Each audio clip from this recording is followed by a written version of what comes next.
नमस्कार, मी प्रफुल्ल सोनवणे वृत्तांत प्रसारकमध्ये तसेच आपल्या या खास कार्यक्रमामध्ये ज्याचं नाव आहे संवाद नवीन संकल्पनांचा. आज आपल्यासोबत आहेत लोणावळा शहरमधील मानव अधिकार संघटनेचे लोणावळा शहर अध्यक्ष.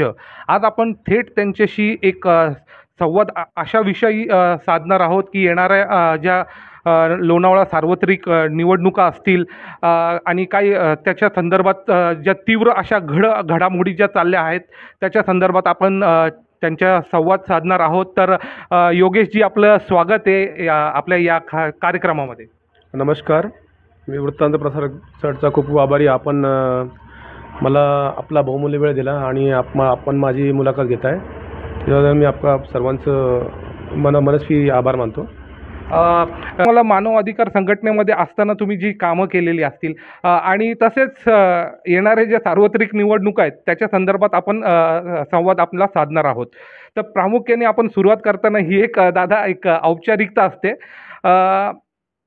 मला तुम्ही थोडक्यात तुमची एक जे तुमचं क्वालिफिकेशन असेल त्याच्या संदर्भात तुमची थोडी माहिती द्या. डेफिनेटली. ॲक्च्युली जे सर्वसामान्य म्हणजे लोणावळ्यातील रहिवासी आहे. माझा जन्म वॉर्ड सिद्धार्थनगरमध्ये मी लहानाचा मोठा झालो. तिथले जे रहिवासी आहे किंवा माझा मित्रपरिवार आहे त्यांनी मी अति सर्वसामान्य घरामध्ये कुटुंबात माझा जन्म झाला आहे.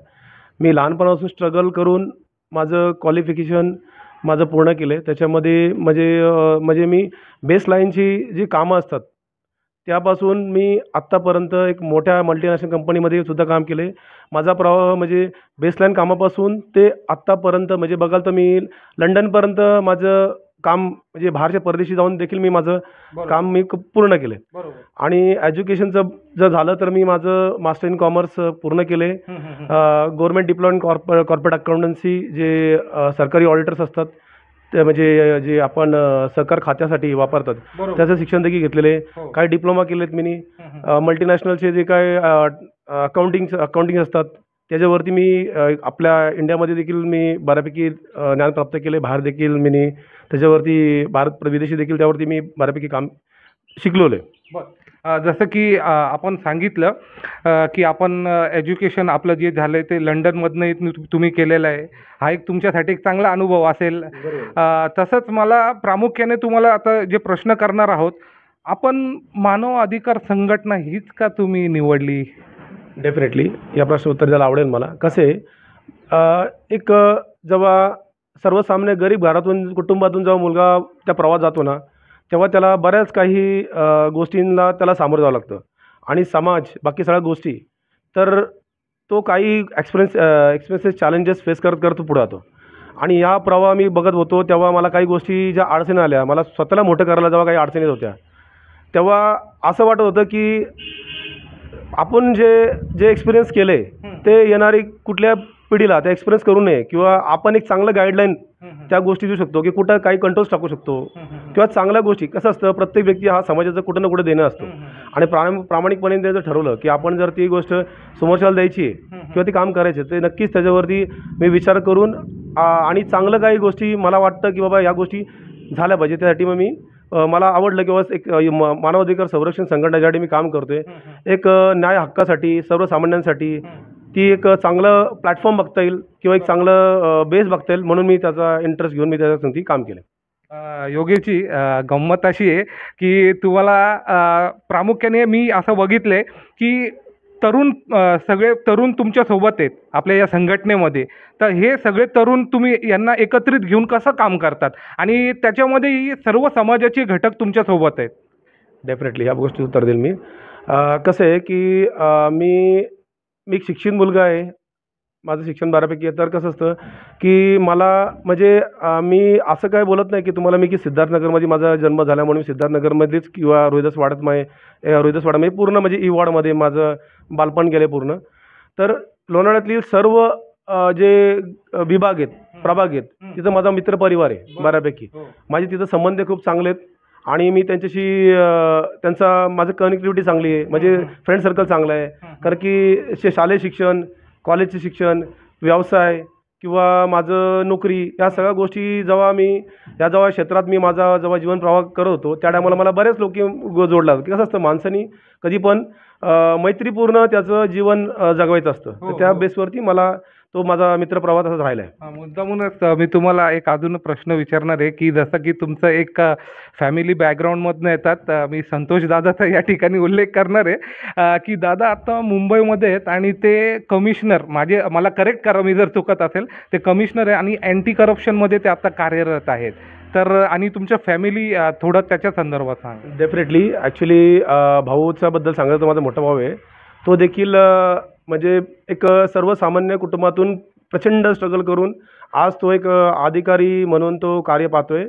तो आता नाशिकमध्ये अँटी करप्शन डिपार्टमेंटमध्ये तो असिस्टंट कमिशनर पोलीस म्हणून तो त्याचं कार्य बघतोय. तसंच माझी एक मोठी बहीण देखील आहे. ती आता वकील आहे, सरकारी वकील आहे. ती पण प्रमोट होऊन आता ती पण एक अधिकारी लेवलला काम करते. तसंच माझ्या कुटुंबामध्ये प्रशासकीय किंवा कायद्याचे तत्त्व म्हणजे कायद्याबद्दल काम करणारे बरेच लोक आहेत. जसं की माझा भाऊ अजून एक आहे तो वकील आहे. तसे माझे फॅमिलीमध्ये बरेच असे कुटुंबातले लोक आहेत जे माझ्या नात्यात आहेत, ते पोलीस खात्यात आहेत. म्हणजे प्रशासन आणि बाकी जे राजकीय ह्या घटकांबद्दल मला बऱ्यापैकी म्हणजे समाजाकडून किंवा कुटुंबाकडून थोडाफार मला अभ्यास आहे त्याचा. बरोबर. जसं की आपण बघतो की राजकीय क्षेत्रात उतरताना आपण प्रामुख्याने आपण एक सक्षम असावं लागतं. त्याच्यासाठी तुम्ही पुरेपूर मला तरी 100% एक परफेक्ट दिसताय. आत्ता जी लोणावळा सार्वत्रिक निवडणूक 2025 येते, तर तुम्ही इच्छा दर्शवणार आहे का त्या ठिकाणी? आणि प्रामुख्याने तुम्ही प्रभाग क्रमांक 9 मधनं येता, तर शेड्यूल कास्टसाठी मे बी एक महिला वर्ग तिथे आहे. तर तुमचं काय तुम्ही इच्छुक आहात का त्या ठिकाणी? नक्कीच या गोष्टीचं उत्तर द्यायला आवडेल मला. कसं आहे की सध्या तरी निवडणुका पाहिल्या तर प्रत्येक आपलं म्हणजे एक this is a fundamental right completely की त्याच्यामध्ये कसं आहे की लोकांना निवडणूक लढवायचा आणि मतदान करायचा अधिकार आहे. तर सध्या स्थिती पाहता जर कधी एक चांगली ऑपॉर्च्युनिटी क्रिएट होत असेल तर मी नक्कीच त्याचा विचार करेल. माझी मिसेस जी आहे ती देखील डबल ग्रॅज्युएट आहे. तिचं BA B.Lib तिने कंप्लीट केलेलं आहे आणि एक हाऊसवाईफ आहे. गेले 14 वर्ष आमच्या लग्नात झाले. तिला बऱ्यापैकी आपल्या प्रभागाचा तिला अनुभव आहे. पण त्यातल्या त्यात मी आधी माझे एक स्वतःचं एक वैयक्तिक मत आहे. जसं की आता समजा नगराध्यक्ष झालं किंवा आता म्हणजे आपला वॉर्ड असा पडला आहे की नगराध्यक्ष जो अनुसूचित जातीसाठी आहे, परत महिलांसाठी अनुसूचित प्रवर्गासाठी महिला आहे आणि सर्वसाधारणसाठी पुरुष महिलांसाठी तो एक आहे. पण त्यात कसं असतं की माझा जो मित्रपरिवार आहे, ठीक आहे, किंवा माझे फॅमिली मेंबर्स असतील किंवा जवळचे कोणी असतील, म्हणजे ज्यांची इच्छा त्यांनी व्यक्त केली, ऑफकोर्स प्रत्येकाला ती राईट दिलेली आहे. तर त्यांनी पण त्यांच्याबद्दल पण आपण विचार करतोय. असं नाही की म्हणजे मी संघटनेत काम करतोय, मला मी सामाजिक कार्य करत असताना की मी त्याचं बेनिफिट घ्यावं असं माझं सध्या तरी अजून तरी मी त्याच्याबद्दल विचार चालला आहे. आणि त्याच्याबद्दल माझ्या साईडनी माझ्या जे काय गोष्टी लागतात बेसलाईनच्या हिशोबाने, जर मला उद्या इलेक्शन किंवा निवडणूक लढवायची झाली, मी माझी साईड बाय साईड माझी तयारी ठेवतोय. पण जर असा कोणी कॅन्डिडेट आला आहे समजा की तो समाजाचे प्रश्न किंवा प्रभागाचे प्रश्न किंवा प्रभाग हा एवढा इम्पॉर्टंट फॅक्टर आहेच आहे, पण त्याच्याबरोबर जो नगर परिषद झाला तिथं जाऊन स्वतः आपल्या प्रभागाची किंवा रिप्रेझेंट करता यायला हवं आहे त्याला, अशी व्यक्ती जर डिझर्विंग जो कोणी असेल तर नक्कीच मी त्याबद्दल विचार करून म्हणजे आमच्या संघटने नॉट ओनली फॉर मी, म्हणजे आमच्या संघटनेच्या वतीने, माझ्या मित्रपरिवाराच्या वतीने, फॅमिलीच्या वतीने आम्ही नक्कीच त्याचा विचार करू. म्हणजे अनुसूचित जातीसाठी आणि ओपनसाठी तर नक्कीच आपण त्या गोष्टी इक्विव्हॅलेंट मी त्या गोष्टी बघतोयच आहे. हां, प्रभाग क्रमांक 9 बद्दल जसं की मी माझी इच्छा व्यक्त केलीच आहे, पण त्याबद्दल मी डिझर्विंग कॅन्डिडेट बोलतो आपण ज्याला विचार करतो, त्याची माझी अपेक्षा आहे. कारण की प्रभाग क्रमांक 9 जो म्हणजे आपण त्याच्याबद्दल विचार करू, तिथं बऱ्यापैकी राजकीय ज्ञान असलेले लोक, बऱ्यापैकी शैक्षणिक लोक आहेत. म्हणजे माझा वर्ग, मी असं नाही की मागासवर्गीय विभाग मी राहतो म्हणून तिथं असं काय कोणी असा गैरसमज करून घेऊ नये. तिथं म्हणजे खूप चांगल्या लोक राहतात तिथं.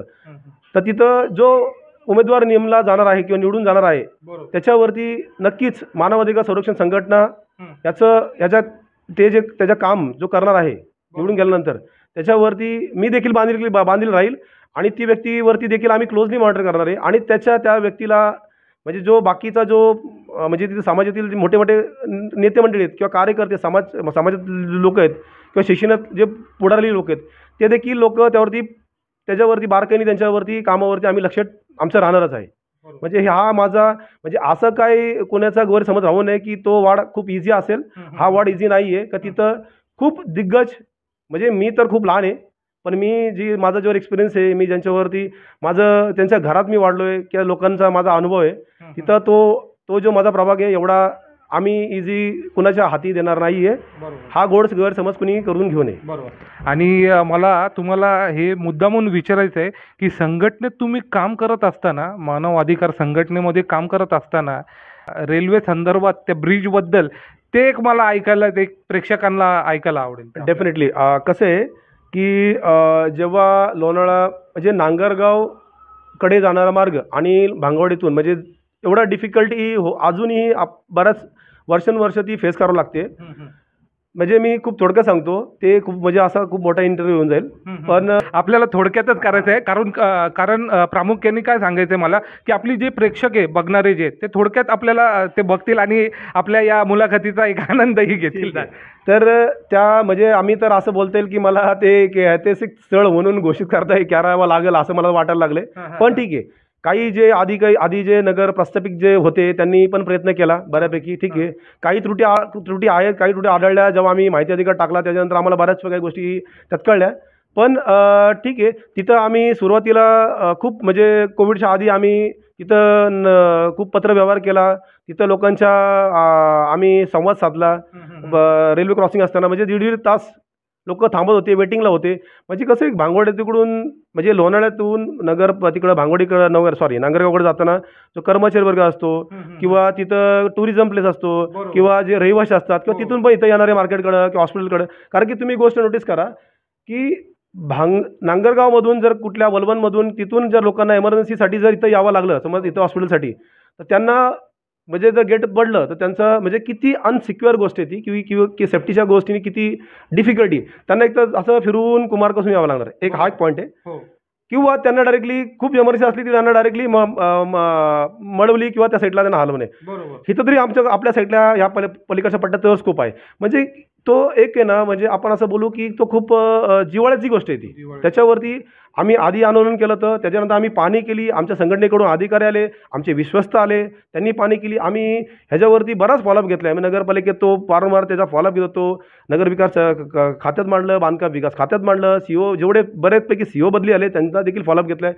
पुढं आम्ही या गोष्टी म्हणजे इव्हन आम्ही पार तहसीलपर्यंत या गोष्टी नेल्यात.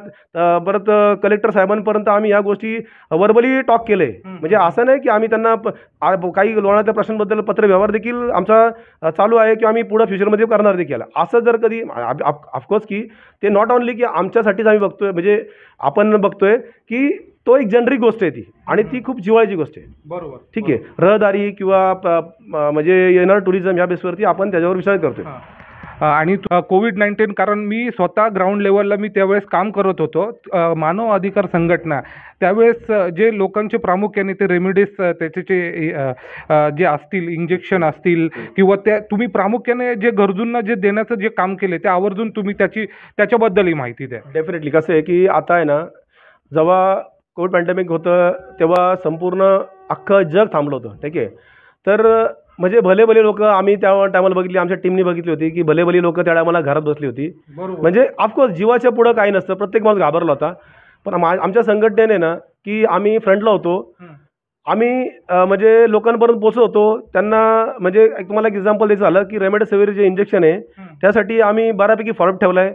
पेशंटसाठी आम्ही त्यांना काय देता येईल त्या गोष्टी देण्याचा आम्ही प्रयत्न केला आहे. की हॉस्पिटलायझेशन झालं किंवा तुम्ही जर ब्लडमध्ये ते आता मला त्या वर्ड्स नाही माहिती. I am extremely sorry about that.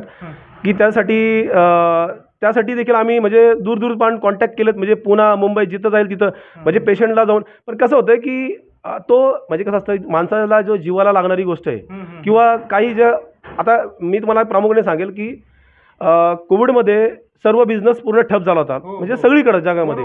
आम्ही तेव्हा सर्व्हिसला होतो. आमचे म्हणजे मित्रपरिवार असतील संघटने लोक असतील जे काय असतील जेवढी होईल तेवढी आम्ही आमच्या माध्यमातून आम्ही पैसे कॉन्ट्रीब्यूट जमा करून आम्ही जेवढ्या लोकांपर्यंत पोहोचायचा प्रयत्न करतो तेवढा पोहोचायचा आम्ही प्रयत्न केला. पण आम्हाला त्या गोष्टी आवडल्या नाही की कुठंतरी हायलाईट करायचं किंवा त्या गोष्टीवर कोणाशी बोलायचं.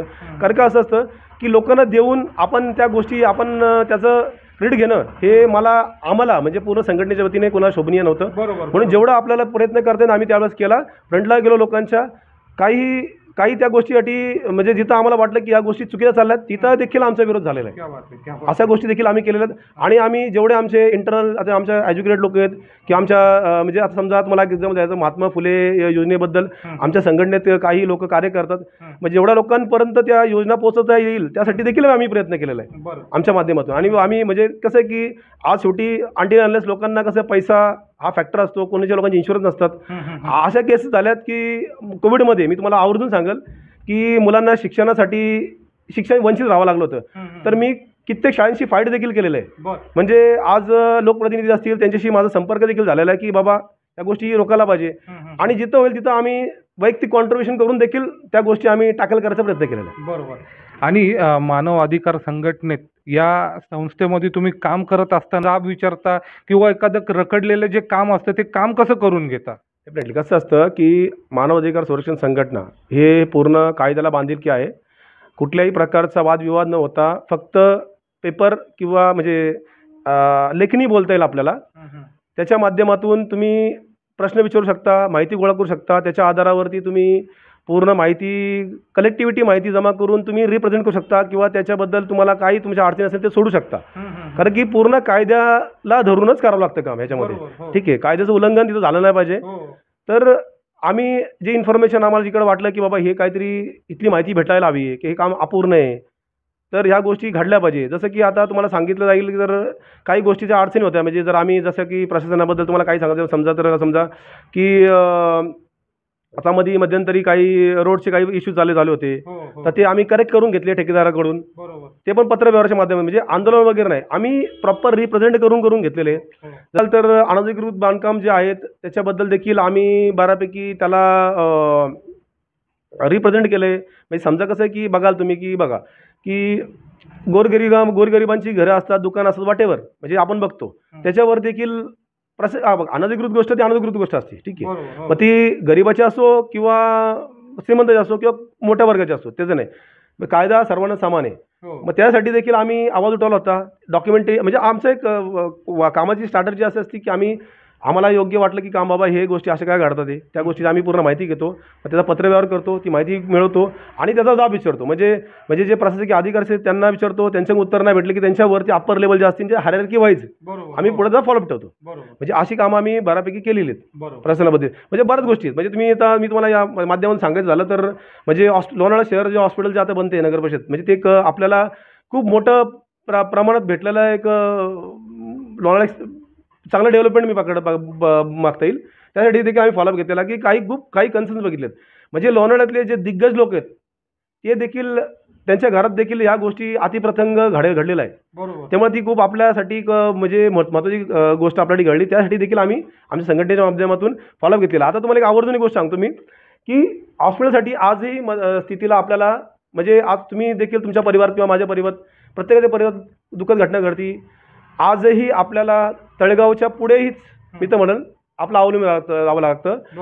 आता कित्येक लोक आता मी हॉस्पिटलसाठी एक गोष्ट मुद्दा म्हणून का सांगतोय मी माझ्या बाबतीत किंवा माझ्या संघटनेत काम करतात जे लोक आहेत असे कित्येक लोक आहेत ज्यांना इन्शुरन्स माहिती नाही. ठीक आहे. मी आज वर्किंगला आहे, मला इन्शुरन्स भेटतो, चांगल्या हॉस्पिटल मी माझी ट्रीटमेंट करू शकतो किंवा माझे प्रायव्हेट इन्शुरन्स आहेत.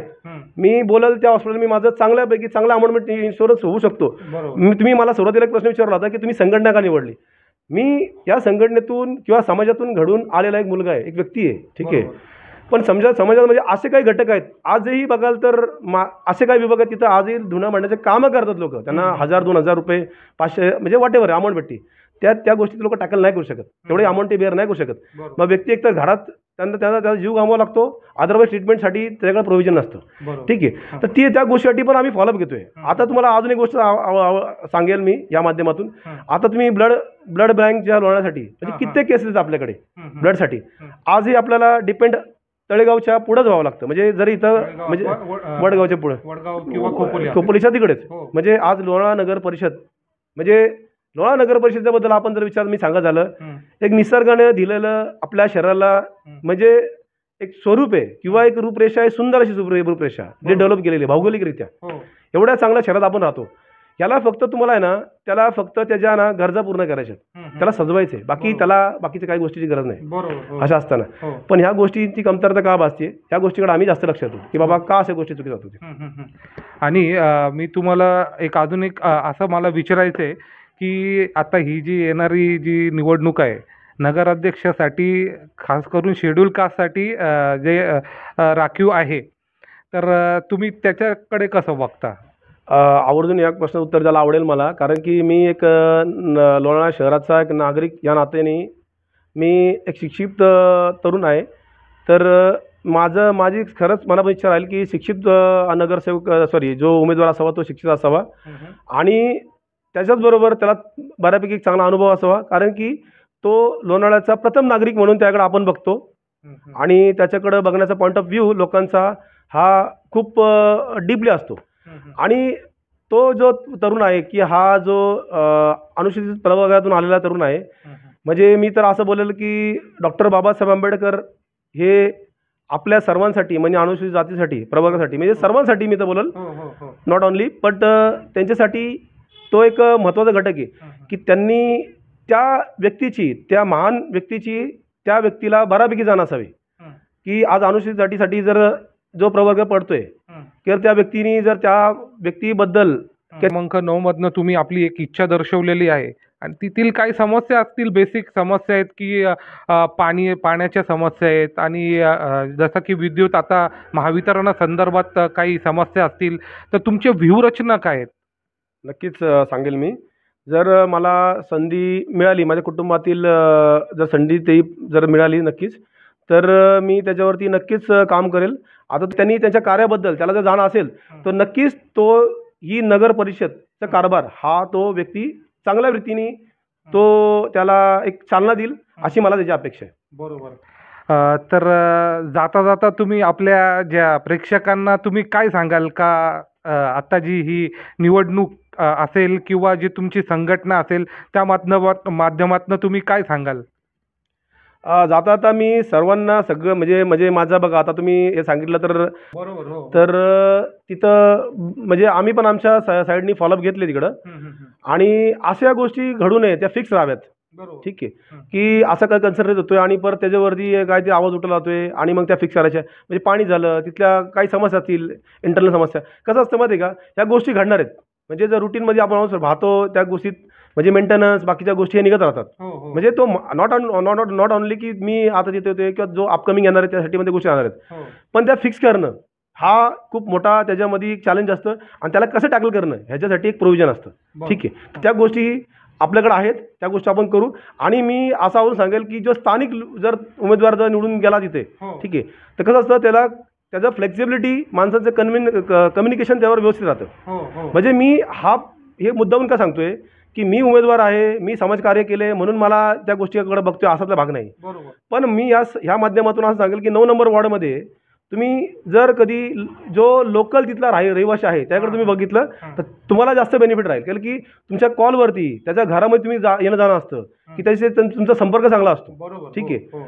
जर बाहेरून कोणी येतंय आणि निवडून जातोय तर ते डिफिकल्टी होतं म्हणजे तुम्ही आज भाऊला फोन करा ताईला फोन करा काकाला फोन करा त्याच्या कोण असेल त्याला फोन करा ही जी जो रेंज वाढतोय ह्या रेंजला कुठंतरी एक आळा बसेल आणि त्या विभागाचं त्या प्रभागाचं एक चांगलं काम होईल बिकॉज माझा एरिया हा मागासवर्गीय नाहीये बरोबर. एक सुशिक्षित लोकांचा एरिया आहे हो, हो. आणि तिथं चांगले चांगले नेते मंडळी निर्माण झालेत चांगले चांगले ऑफिसर आहेत त्या एरियामध्ये बरोबर. आणि तिथं म्हणजे बघाल तर मी ॲडव्होकेट पासून म्हणजे सामान्य वर्गापासून म्हणजे हाय क्लासपर्यंत त्या प्रवर्गात लोक घडलेले आहेत. बरोबर. अगदी बरोबर आहे. अगदी बरोबर आहे. आणि मी तुम्हाला म्हणजे आय ऑनेस्टली स्पीक की तुमच्या या माध्यमाला म्हणजे प्रसार माध्यमाला मी आवर्जून ॲप्रिशिएट करतो हं, हं, हं. की तुम्ही आज म्हणजे सर्वसामान्य लोकांपर्यंत पोहोचून बरं. तुम्ही म्हणजे मी एक सर्वसामान्य नागरिक देखील आहे आणि आज संघटनेचं काम देखील करतोय तुम्ही माझ्याकडून पोहोचून तुम्ही आज विचारणा करताय असे तुम्ही बऱ्याच लोकांबरोबर तुम्ही त्यांची मुलाखत घेताय बरोबर. आणि असे पत्रकारिता तुम्ही जर करताय तर तुम्ही यापुढे असं तुम्ही करत राहावं